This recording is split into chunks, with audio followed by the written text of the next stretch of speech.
Here with tonight's winner, Trey Starks. Trey, first off, I want to say, last 2 nights for you have been lights out. Skagit, you had a great run, lapped up to 9th, I believe it was.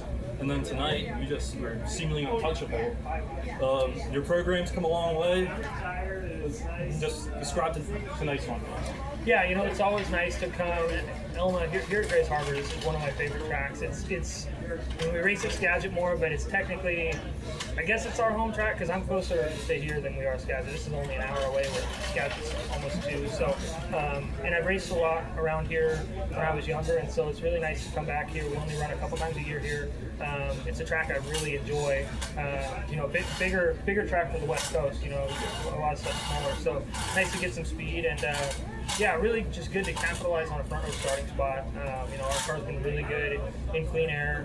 It's nice to, you know, it's kind of a litmus test for our speed, I guess, when the NART guys come up here to see where we're at, because we've only run, I think, 4 or 5 410 races at Skagit alone. So good to see how we measure up. Just good consistent speed all night, and yeah, it's a good momentum builder coming into Dirt Cup for sure. All right, so. You'll have so that'll throw you off. Yeah, I think you're right. But talked about how you've had very few races in your 410 program. You seemingly struggled a little bit at the beginning of the year in your 410 program, but tonight was a huge wake up for your 410 program, and you talked about Dirt Club. How are you looking to reflect tonight's run and tomorrow's run in Dirt Club? Yeah, just more laps is better. You know, this year we came out with you realize we're filming, right? Yeah. Oh, really? Where at? Oh, there. Well, howdy, folks. You're not going to believe what happened off screen. Oh, my God. You want one too, then, Dom?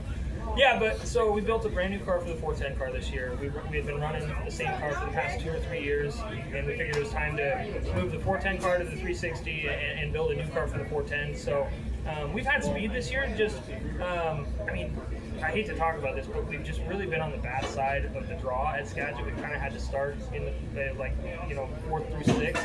And it's just, with the caliber cars in that top 5 at Skagit, it's really hard to have to do it from there every night. So I think the turning point was a couple weeks ago.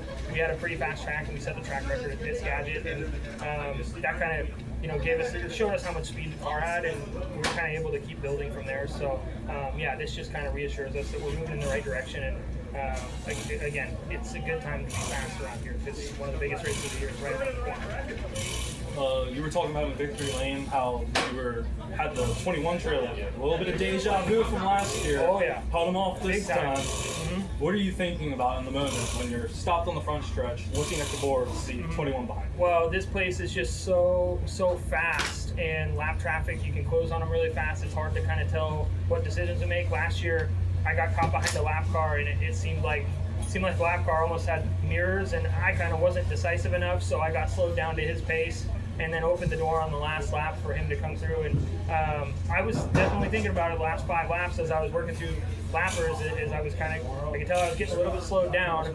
So I just tried to close off the entry into 3 just to prevent anybody if they were there, because last year I left the door open and James was there, so I thought, you know, this time I'm not going to leave the door open. So yeah, no, it's definitely good. A little bit of redemption on that front for sure.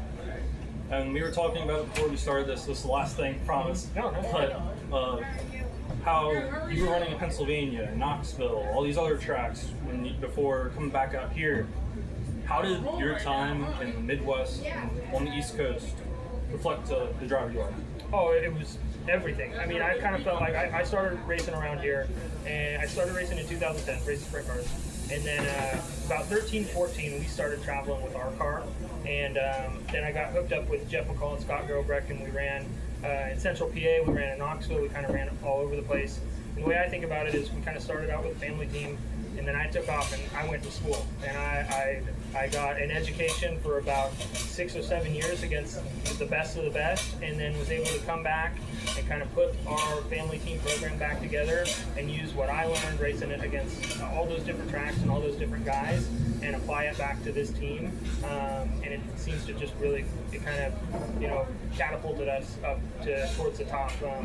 You know, not only locally, but when, you know, we like to think that we can compete when the best of the best come in here. So, yeah, it was just kind of a it's been a long process. I mean, I think this is my 17th year. I mean, I started when I was 14, so it takes a lot of laps and a lot of time. And again, seeing all those different tracks and racing against different guys really teaches you a lot in a short amount of time. All right, thanks for your time, Trey. Yeah. Congratulations on your win tonight. Absolutely. Hopefully we're talking to you after another great one. Absolutely, we hope so. I appreciate it. Thank you.